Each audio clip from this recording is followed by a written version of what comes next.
Okay, so finally, question 8, the moment you guys have all been waiting for, and I have the perfect cue for it, right? Pretend I didn't do that. Pretend you didn't see that. But anyway, question 8. This is a tough question, a very, very challenging one. One to make sure that we do understand here as we're going through this. I could barely keep a straight face right now. I know you guys can't see that. But anyway, this is a tough one because it involves integration and derivation. So we'll review some of that here as soon as the music finishes. Anyway, this question is a tough one because it does require us to integrate with a sine and cosine function here. So hopefully to help you see that. So they ask us to find the object's velocity, right? They ask me to find the object's velocity. Well, they give me the force, but I know force equals mass times acceleration. So mass times acceleration equals c times sine of pi t over capital T, right? Where they do tell me that c and t are just constant numbers. So that is very important, that these two are just constants. And so obviously from here I could find my acceleration. If I divided both sides by the mass, I'm actually just going to go ahead and throw it underneath c here, but I would have c divided by m times sine of pi t over the period t. So I've got this function in terms of the acceleration. Well, we've talked about it already, right? We've seen a few times this year that the acceleration, in order to go from the acceleration to the velocity function, I need to integrate the acceleration function. Well, the reason that this gets so tricky, the reason that this gets so hairy is because we have this sine and trig function in here, and then we have this part inside of it. So before we get that, I'm going to do a quick review of what we know about sine and cosine functions, right? So if I give you sine of x, and I ask you to find the derivative of sine of x, well, the derivative of sine of x, right? So if this is my y, the derivative of that function would be cosine of x. And then the derivative of cosine of x, so if I do a second derivative, the derivative of cosine of x would be negative sine of x. Okay, so now let's imagine going backwards. So if actually, let's maybe even imagine taking this one step further first. Right? If I did then the derivative of this, it'd be negative cosine of x, because the derivative of this sine function would be cosine, and that negative would just be hanging around. And then the next derivative would be right back to, so the fourth derivative, if you will here, would be right back to positive sine of x, because it'd be negative sine of x.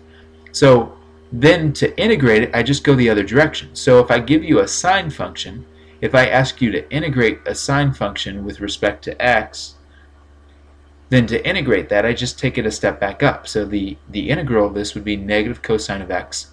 I do have to remember though the plus c, right? The fact that I don't know if there was maybe a constant to begin with.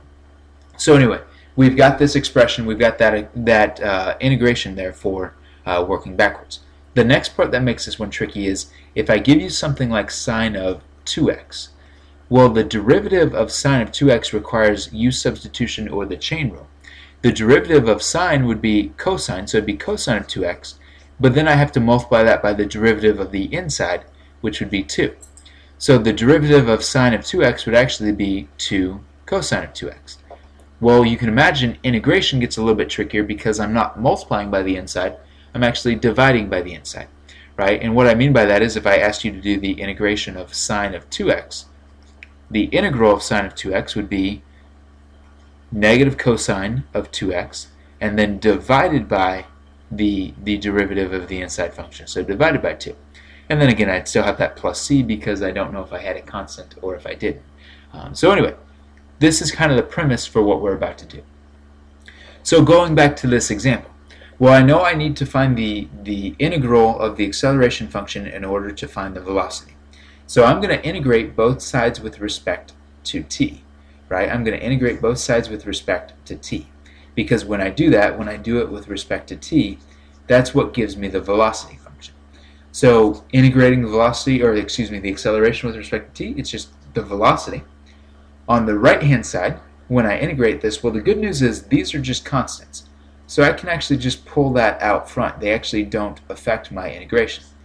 So I pull those two constants out, and then I have sine of pi over t divided by, again, the period dt. So I need to find the integral of this whole thing.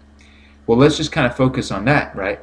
To find the integral of this function, well, all I have to do then is, just like I did on the last one, it would be negative cosine of pi t over t. That doesn't change. But then I need to divide by the derivative of the inside function. So the derivative of this, so if I was doing the derivative of pi over t with respect to t, well, this is just a constant, this is just a constant, this is t to the first power. If I do the derivative, the t to the first power would become just a 1, because that 1 would come out front. This would be t to the 0th power.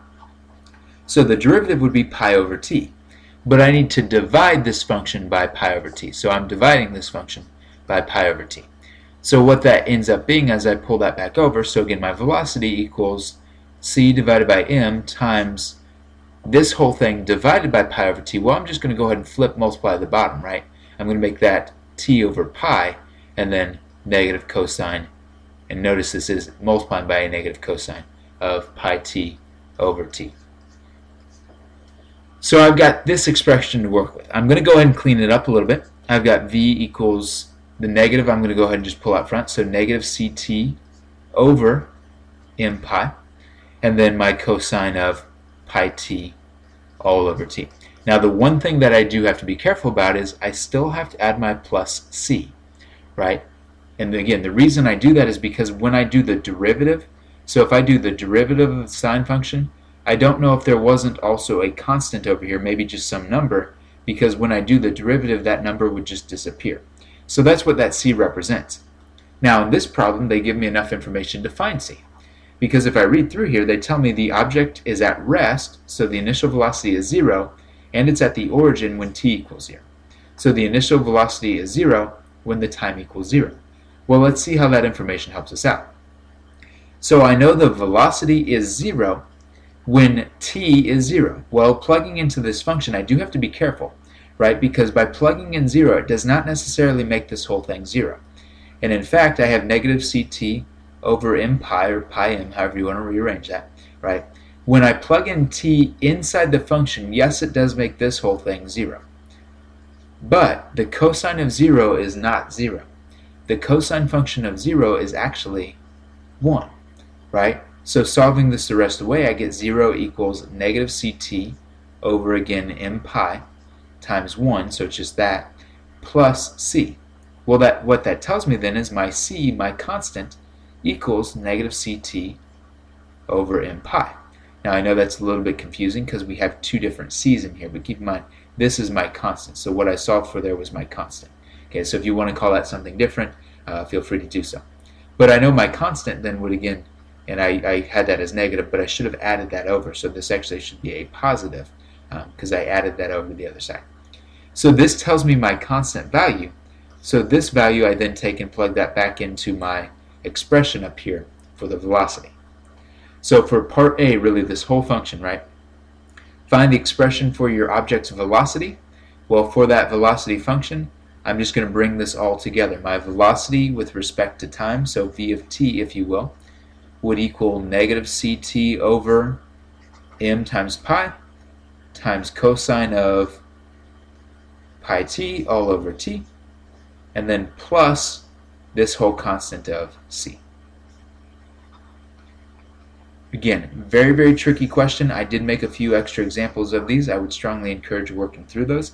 And obviously, if you have trouble with this, I know it's not easy, and it's tough for me to explain this without being able to see you guys and make sure that it is or isn't clicking. So if you do have any questions, don't hesitate to come find me. But anyway, I've got my function.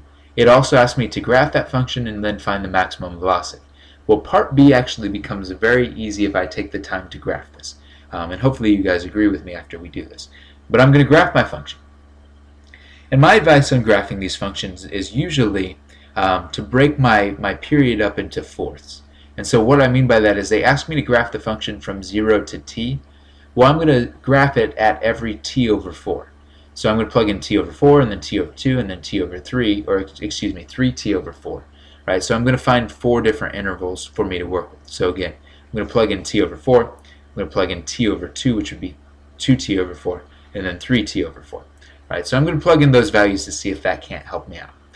But anyway, so I'm going to graph it. Well, the good news is I know the velocity to start off with was 0, 0, right? Because they told me it started at rest when time is 0. So I've got that to work with. I've got that first point. That is the only point that hopefully you guys are completely confident on right now. but watch out for that. Anyway, when I go to plug in my other values, so again, I told you guys I'm going to plug in t over 4, I'm going to plug in t over 2, and I'm going to plug in 3t over 4, as well as my final point, obviously, of t. So I'm going to plug in those values. The reason that I like to break this up into fourths is because it actually usually plays nicely with what's going on inside the cosine function, right? Because I'm going to plug these values in for my lowercase t. And again, I know that can get confusing because we've got the period, which is this capital T, and I've got my lowercase t. But I'm going to plug these values in for the lowercase t. So when I do that, I'm just going to focus on the cosine function for a second. So I've got cosine of pi times, again, I'm plugging in t over 4. So I'm plugging in t over 4, and then I'm dividing that whole thing by t. Well, this ends up, the t would cancel out with that, so this ends up being cosine of pi over 4.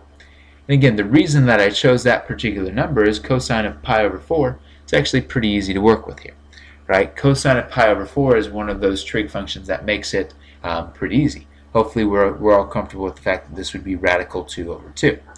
So that then gives me one value to work with for this equation, right, for this value. I just plug that in and then I simplify it a little bit more from there.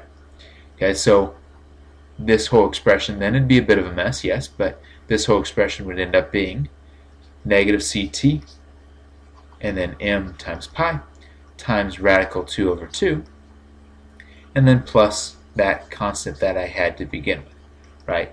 So I've got this whole expression which would represent the value. So honestly, I can just kind of label that somewhere off to the side. I've got that value which I could label.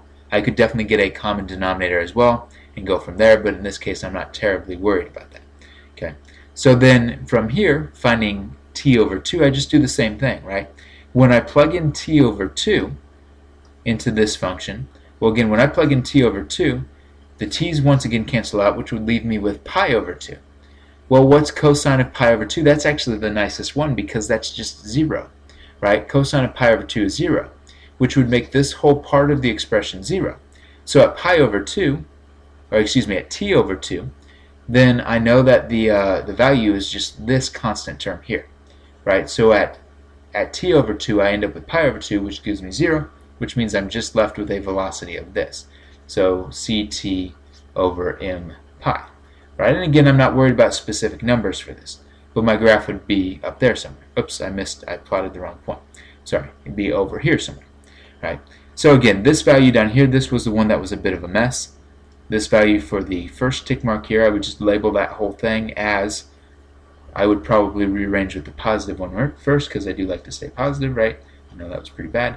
It was a little forced, but whatever. I've got that number in there, and I know that this would be less than ct over m pi because that expression right there, radical 2 over 2, is less than 1, right? So I'm taking this number minus something less than itself, which tells me to be between 0 and 1. Anyway, the good news about this is if I do plug it back in from here, I'm going to see that there's symmetry involved, right? When it's 3t over 4, it's going to be right back to that point again. And then when it's back to t, well, when it's t, the t's would cancel out. I'd have cosine of pi, which once again is 0, right? So if I look at this actual function, this function ends up looking like our sine and our cosine functions that hopefully you guys remember from pre-calculus last year, right? So that's what my graph ends up looking like. So then this is where I said part B is pretty easy. Part B asks us what the maximum value is when they define all of these coefficients for us. So 0.5 kilograms, c equals 2.5, and t equals 1. Well, if I look at my graph, again, I'm just going to be consistent with my graph. Where's my graph at a maximum? Well, it happens at t over 2, right? And it happens when my velocity is ct over m pi. So they gave me all of those values. They told me c was 2.5. They told me my period was 1. They told me my mass was 0.5. And they told me this was pi. So then all I have to do is calculate that value, and that would be my maximum velocity. So my maximum velocity ends up being, if I simplify this a little bit in terms of pi, it ends up being 5 over pi, which obviously I could then simplify further from there. Again, I know this was confusing, probably not easy to follow on the graph, so if you do have questions, come find me. But hopefully this gives you a little bit of a feel for this type of question. I do want you guys to be comfortable with this question before you take the quiz whenever you're ready to do so.